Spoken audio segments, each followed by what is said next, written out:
Mayong adlaw sa tanan. So, itudlo na to karon kung unsaon paghimo o pagpintura aning gitawag nga wash effect. So, tipid kayo ni siya no kisa magpintura ta og plain lang, simple na kay tanawon na wala man like art. So, buhatan na to og pinabuhi ang inyong mga wall. Dili na ta maglangan. Tara, sugdan na nato.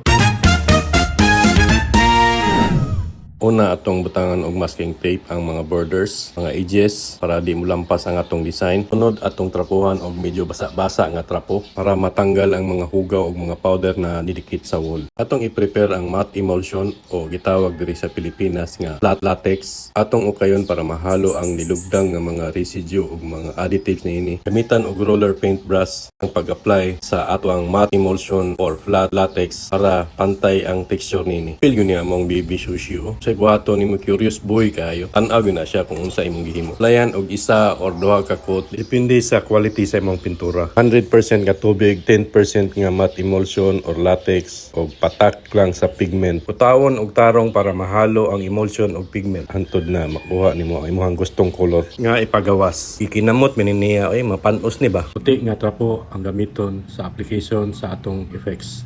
Siguraduhon nato nga cotton kini para mo-absorb ang color nga atong gihalo-halo. Itusno ang kuting tila sa atong gimix nga pintura. Pugaon unya itusno na pagbalik para atong masiguro nga ang sulod sa tila masudlan kini og mga color. Pahid sa wall ang pinuga nga tila patuyok-tuyok clockwise or counterclockwise para mo create kini og clouds. I-spread palayo ang pagpahid nga patuyok-tuyok sa tila hantod nga mapuno ang area. Kung maugana og pintura ang inyong tila, itusno kinig balik para maludan og usab. Magsugod na pug ka sa gawas paingon dito sa kung asa ka ni hunong. Hinay-hinay paduol dito kung asa ka ni hunong. Ang technique para pantay ang texture, pahanap ang ending o pahanap pod ang joint para nindot ang patong sa second layer.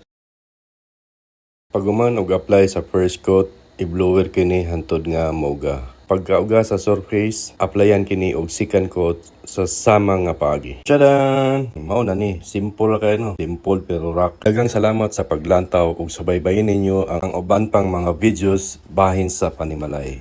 Masalama!